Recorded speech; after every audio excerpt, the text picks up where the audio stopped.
अस्सलामुअलैकुम वरहमतुल्लाहि वबरकातुहू। अज़ीज़ दोस्तों, साथियों, मैं मोहम्मद शहज़ाद ख़ान आप तमाम ही का अपने चैनल एसके विज़न में खैर मकदम करता हूँ। आप तमाम ही का तहे दिल से इस्तकबाल करता हूँ।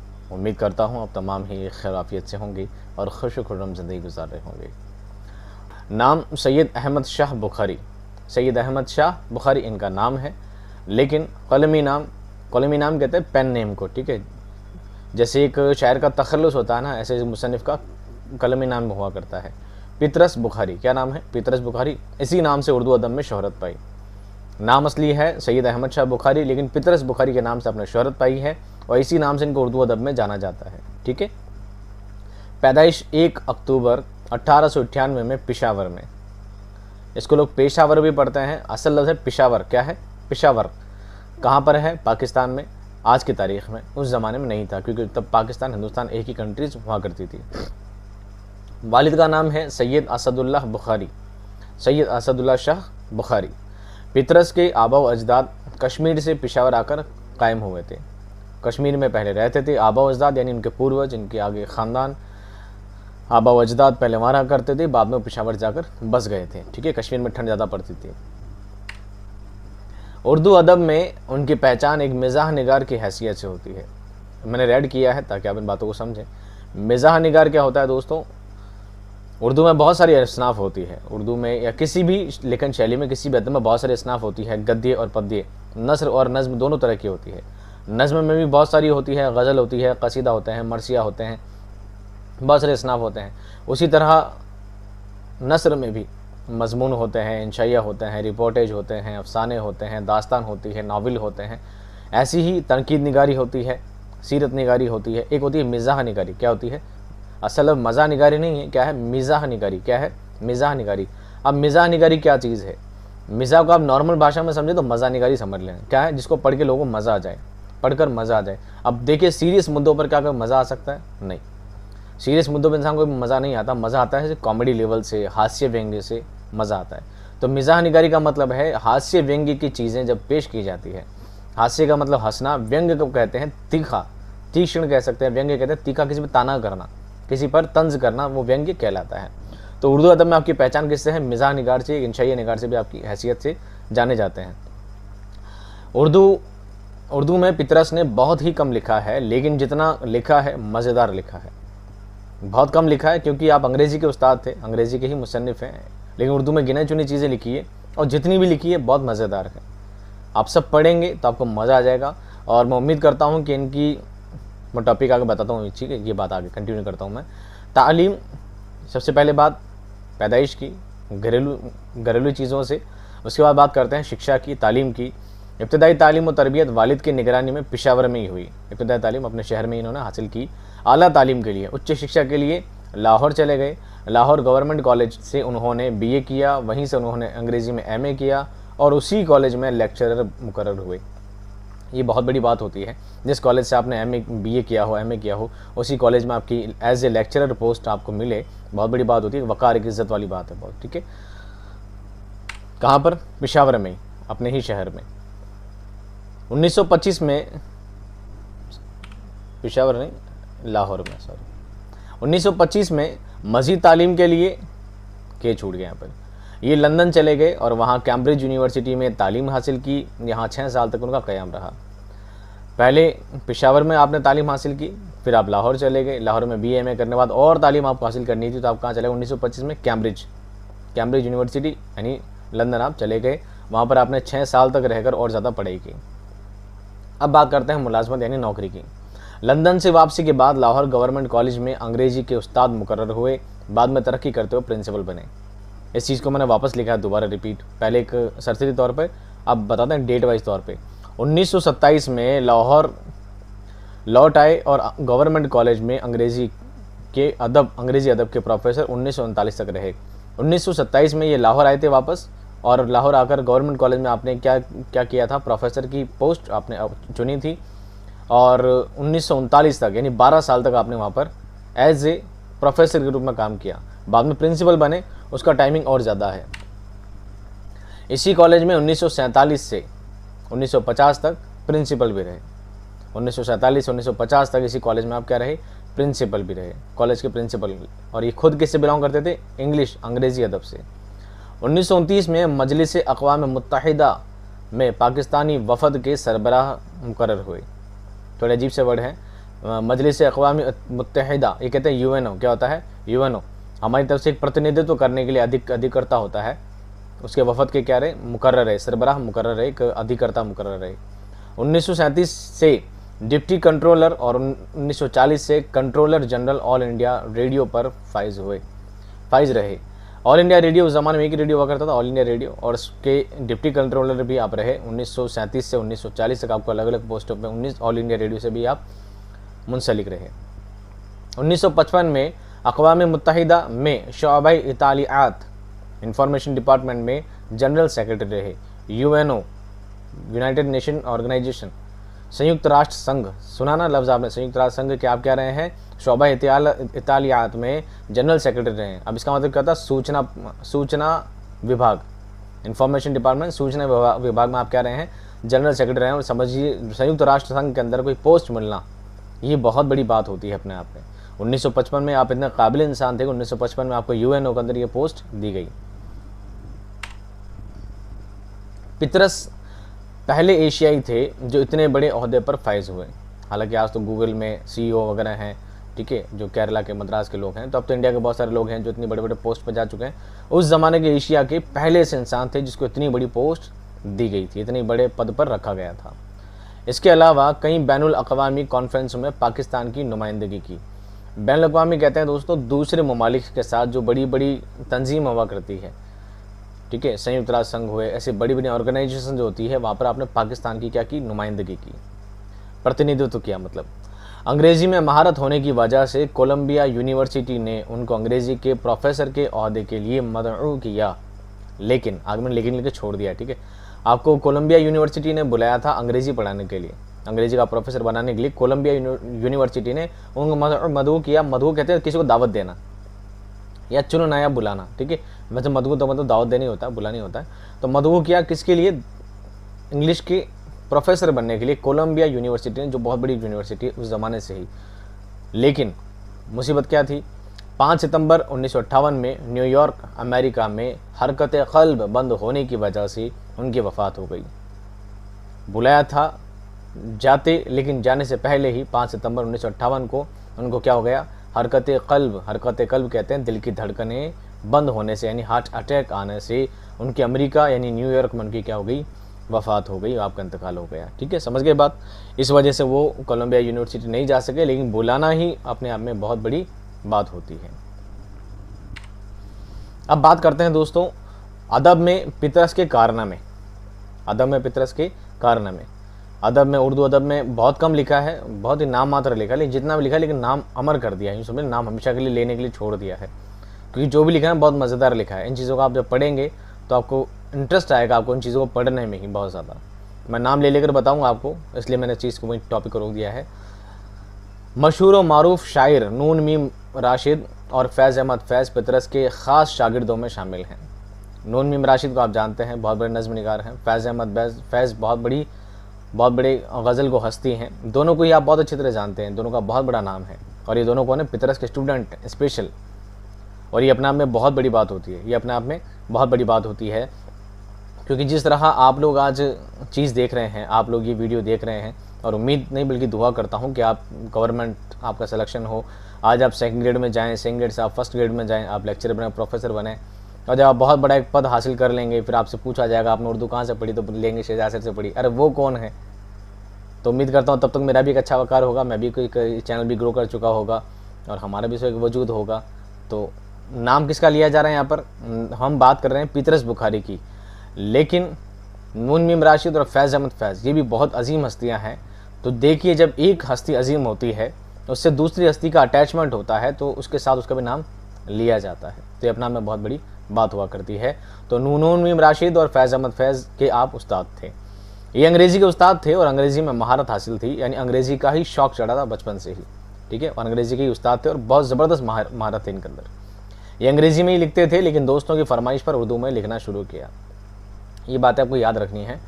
आप लिखते अंग्रेज़ी में ही थे, अंग्रेज़ी अदब का ही आप काम करते थे, अंग्रेज़ी अदब में ही लिखा करते थे, लेकिन दोस्तों की फरमाइश पर चूँकि ये पाकिस्तान में पैदा हुए थे, सॉरी कश्मीर में तो इनका आबा अजदाद आए थे, पाकिस्तान में आप पैदा हुए थे, तो आप जाहिर सी बात है वहाँ का जो रवैया था, कल्चर था, वो उर्दू भाषा से थोड़ा ज़्यादा अटैचमेंट था। तो दोस्तों की फरमाइश पर आपने उर्दू में लिखना शुरू किया, लेकिन लिखते आप किसके लिए थे? अंग्रेजी के लिए लिखते थे। तो गिनी चुनी चीज़ें लिखी और वो सब चीज़ें उर्दू में इस तरह आपने छापी हैं। उनका नाम आगे बताएंगे क्या क्या लिखा है उर्दू में। उर्दू में उन्होंने बहुत कम लिखा है, लेकिन जो लिखा है एकदम लतीफ़ अंदाज में लिखा है। लतीफ़ कहते हैं मज़ेदार, समझ लिए, लतीफ़ उम्दा अच्छा को भी कहते हैं। लतीफ़ लिखा है, बहुत मजाकिया लिखा है, बहुत ज़्यादा खूबसूरत लिखा है। एक मिजाहिया इंसान थे और तंज़ व मिज़ाह का उसलूब उन्होंने इस्तेमाल किया। मज़ाहिया इंसान कहते हैं हंसी मजाक वाला। ये हंसी मजाक करते थे, हमेशा लोगों से बहुत खुशजोई के साथ पेश आते थे। ना सिर्फ इनके उस्ताद, इनके बारे में कहा जाता है, ना सिर्फ इनके उस्ताद इनको पसंद करते थे, बल्कि जो इनके स्टूडेंट होते थे, स्टूडेंट भी इनको बहुत ज़्यादा पसंद करते थे। एक तो स्टाफ होता है, एक कुलीग हुआ करते हैं जो आपस में कहते हैं हमारा स्टाफ का मेंबर है, उनको पसंद करते हैं, साथ रखते हैं, उठाते बिठाते हैं, उनको वो उनके साथ हंसी मजाक करते हैं, पसंद करते हैं। तो ना सिर्फ उस्ताद बल्कि स्टूडेंट भी उनसे बहुत ज़्यादा मोहब्बत रखते थे। क्यों? क्योंकि आपका जो तरीका था, उसलूब था, हंसी मजाक क्या था, लोगों के साथ बड़ी मोहब्बत के साथ, हंसी मजाक के साथ आप पेश आते थे। और हंसी मजाक सबको सूट करता है, सबको अच्छा लगता है। लेकिन आपने तंज़ो मिज़ाह का उसलूब इख्तियार किया। उसलूब कहते हैं तरीके को, एक रूट को, मिज़ाह कहते हैं मजाक को, तंज कहते हैं ताने को, जिसको हास्य और व्यंग्य, हिंदी में क्या कहते हैं, हास्य और व्यंग्य का आपने शैली आपने इख्तियार की। ठीक है, हास्य व्यंग्य आप में लिखा करते थे। उनके जितने भी मज़ामीन हैं वो सब मज़ामीन पितरस के नाम से शाया हो चुके हैं। आपने जो भी मज़ामीन, जो भी मजमून लिखे हैं, मज़ामीन पितरस के नाम से क्या हो चुके हैं? शाया हो चुके हैं, छप चुके हैं, प्रकाशित हो चुके हैं। ये थोड़ा कन्फ्यूजेबल सवाल है, मैं समझाता हूँ उसको। इसमें कुल 11 मज़ामीन हैं। मज़ामीन पितरस जो आपकी किताब है ना, उसमें कितने मज़ामीन दोस्तों? 11 हैं। लेकिन NCERT ने 10 ही माने हैं। बाहवाला दर्जा 11, गुलिस्तान अदब, सबक सवेरे, जो कल आँख मेरी खुली। ये क्या चीज़ है मैं समझाता हूँ आपको। इन्होंने कुल 11 मजमून लिखे हैं, लेकिन आप कन्फ्यूज इसलिए ना होना, पितरस बुखारी के 2 चैप्टर हैं NCERT के लिहाज से। एक क्लास 11 जो है उसमें, एक 11th की जो बुक है क्लास के NCERT की, बुक का नाम है गुलिस्तान अदब, बुक का नाम है गुलिस्तान अदब। उसमें एक सबक है इनका सवेरे जो कल आँख मेरी खुली। उसके अंदर जब शायर का हवाला दे रखा है तो उसमें कितने माने गए हैं? उसमें 10 ही लिखे हैं। क्या आपने सिर्फ 10 मजमून ही लिखे थे? लेकिन वो क्या है? गलत है। आप ये मत कहिएगा सर NCERT में लिखा है, ऑथेंटिक नहीं है। NCERT में फिर भी गलत है। जब आप क्लास 12th की बुक पढ़ेंगे तो क्लास 12th में दूसरी किताब है, शायद गुलजार उर्दू है, गुलिस्तान अदब के अलावा एक किताब और चलती है, खयाबान उर्दू। खयाबान उर्दू का जो लास्ट चैप्टर है मरहूम की याद में, कौन सा चैप्टर है? मरहूम की याद में। उसमें जो शायर का हवाला दे रखा है उसमें 11 लिखे हैं। उसमें कितने लिखे हैं? 11 लिखे हैं। तो आप ये कन्फ्यूज ना होना, दोनों ही किताब NCERT की हैं, लेकिन एक में 10 लिखा है, एक में 11 लिखा है। तो आपको 11 ही ऑथेंटिक मानने हैं। क्यों? क्योंकि हमारे पास 11 के नाम हैं। ठीक है, कन्फ्यूजन मत होना। आपसे पूछ लिया जाए मज़ामीन पितरस में कितने मज़ामीन शामिल हैं, आपको बताना है 11 मज़ामीन शामिल हैं। कौन कौन से हैं मैं आपको एक एक करके नाम बताता हूँ। इन 11 मज़ामीन की फहरिस्त झेल है। पहला, हॉस्टल में पढ़ना। दूसरा, सवेरे जो कल आँख मेरी खुली। तीसरा, कुत्ते। चौथा, उर्दू की आखिरी किताब। पांचवा, मैं एक मियाँ हूँ। छठा, मुरीदपुर का पेड़। सातवां, अंजाम बखैर। आठवां, सिनेमा का इश्क। नौवां, मैबल और मैं। 10वां, मरहूम की याद में। और 11वां, लाहौर का जोग्राफिया। ठीक है, ऑलमोस्ट एक चैप्टर 11th में है, एक चैप्टर 12th में है, एक चैप्टर का BA पार्ट फर्स्ट में दे रखा है लाहौर का जोग्राफिया। अब आपके लिए स्पेशल न्यूज़ ये है, अगर आप पूरा पढ़ना चाहते हैं 1 से लेकर 11 तक जितने भी मज़ामीन है, मेरे पास पूरी बुक है। मैंने पूरी बुक की PDF फॉर्मेट बनाकर मैं अपने टेलीग्राम पर अपलोड कर दूंगा। तो आप पूरी बुक पढ़ना चाहें तो पूरी भी पढ़ सकते हैं। ठीक है, मेरे पास सारे मजमून हैं इनके, मज़ामीन पितरस पूरी है मेरे पास, मैं आपको टेलीग्राम पर डाल दूँगा। आप चाहें 11 पूरी पढ़ सकते हैं। ठीक है, यही आपके लिए स्पेशल न्यूज़ थी। पितरस बुखारी एक इंशाई निगार की हैसियत से भी मशहूर हैं। इंशाई निगार भी कहते हैं मज़े मज़े में, हास्य व्यंग्य ही होता है इंशाइया में। ठीक है, पितरस को उर्दू अदब का टॉमस ग्रे कहा जाता है। क्या कहा जाता है? टॉमस ग्रे, वो भी एक मुसन्निफ थे। पितरस बुखारी के कलाम की खसूसियात, अब आपने जो लिखा उसमें खसूसियात क्या है, खासियत क्या है, वो जानेंगे। पितरस बुखारी अंग्रेज़ी के उस्ताद थे, लेकिन उन्होंने उर्दू में तंजिया और मज़ाहिया मज़ामीन लिखे हैं। आप उस्ताद तो किसके थे? अंग्रेज़ी के थे, लेकिन आपने उर्दू में लिखा है। उर्दू में जो भी लिखा है तंजिया और मज़ाहिया लिखा है। तंजिया ताने मारने वाला और मज़ाहिया बिल्कुल हास्य और व्यंग्य की चीज़ें आपने उर्दू में लिखी है। उन्होंने अपने मज़ामीन में अंग्रेज़ी से भरपूर फ़ायदा हासिल किया। यही वजह है कि उनके मज़ामीन में अंग्रेज़ी की गहरी छाप नज़र आती है। आपको पता है उर्दू अदब में क्वांटिटी नहीं क्वालिटी देखी जाती है। क्या देखी जाती है? क्वांटिटी नहीं क्या देखी जाती है? क्वालिटी देखी जाती है कि बंदे ने भले ही कम लिखा है पर कितना ज़ोरदार लिखा है। तो आपने वही चीज़ मेंटेन की, आपने क्वांटिटी नहीं दी है, भर भर के बहुत सारे मजमून, बहुत सारी चीज़ें आपने प्रकाशित किए, बहुत सारा नहीं लिखा है, बट जो भी दिया है क्वालिटी दी है। आप उनके 11 के 11 मजमून जब पढ़ेंगे ना मज़ामिन पुत्रस, हर एक मजमून से आपको बहुत कुछ सीखने को, बहुत कुछ समझ में मिलेगा। आपकी कुछ खास बातें हैं, अगर टॉपिक बचता है मैं आपको लास्ट में चीज़ और बताऊंगा कुछ दो। इनके मज़ामिन में तंज का पहलू है, लेकिन उसमें तलखी नहीं होती। तलखी कहते हैं तीखा, कि बात किसी को चुभ जाए, ऐसी नहीं। यानी तलखी के एहसास के बगैर तंज या वार करते हैं, बिना किसी को चुभे ताने मार देते हैं। ये इनका तरीका था। उन्होंने आम इंसानी कमज़ोरियों को अपने मज़ामिन में निशाना बनाकर पेश किया है कि एक आम इंसान की ज़िंदगी में कैसी मुश्किलात और कैसी परेशानियाँ और किन किन हालातों से वो गुज़रता है, कहाँ पर चीज़ अच्छी कहाँ पर बुरी कैसी होती है, उन सब चीज़ों को बारी बारी उन्होंने क्या शामिल करने की कोशिश की है। उनकी ज़रीफ़ाना तहरीर, ज़रीफ़ाना कहते हैं हंसी मजाक वाली, ज़रीफ़ाना नटखटपन समझ लीजिए। उनकी ज़रीफ़ाना तहरीर की इनफरादियत, इंडिविजुअलिटी, हटकर इनफरादियत में और मुतकल्लिम को बखूबी अंदाज में इस्तेमाल किया है। लोगों से हटकर लिखा है, बिल्कुल कॉपी नहीं किया, किसी को नकल नहीं की किसी की, जो भी लिखा है बिल्कुल लोगों से हटकर लिखा है, अपना ही एक अलग रूट बनाया है। सीधी सादी बातों से मिजाह पैदा करने और अल्फाज से उलटफेर से नए हमले लिख दिया मैंने, जुमले बनाने में भी उनको महारत हासिल है। छोटे छोटे अल्फाजों को तोड़ मरोड़ कर ऐसी बातें पेश करना कि लोगों को पढ़ने से क्या आ जाए, उन पढ़ते पढ़ते उनके चेहरे पर मुस्कुराहट आ जाए, उनको पढ़ने में एक मुस्कुराहट का आनंद हो, एक खुशी का एहसास हो, और साथ में किसी ना किसी चीज़ पर तंज भी किया जाए। ये उनका लिखने का तरीका है। वाक़या निगारी में भी पतरस को महारत हासिल है। वाक़या निगारी किसे कहते हैं? आपने कोई चीज़ देखी, कोई घटनाक्रम देखा हो, घटनाक्रम को आपको वापस किसी को बताना है और आप इतना इंटरेस्टिंग तरीके से बताएं कि अगले को ऐसा लगे जैसे उसने खुद ने सारा हादसा खुद ने अपनी आंखों से देखा है। यह कहलाता है वाक़या निगारी, वाक़यात को पेश करना। पतरस पर गलत उर्दू लिखने का भी इल्ज़ाम लगा है, यानी रशीद अहमद सिद्दीकी ने उसको रद्द किया कि वो चूंकि और चुनांचे से अपने फ़िक्रों और जुमलों को तवील कर देते हैं, कि आपने गलत उर्दू लिखी, ऐसी बहुत सारी बातें पे आपको इल्ज़ाम भी लगा है। मज़ामिन पतरस के अलावा अहम तसानीफ़, ये आपको कहीं मिलेगा नहीं पर आप देख लीजिए।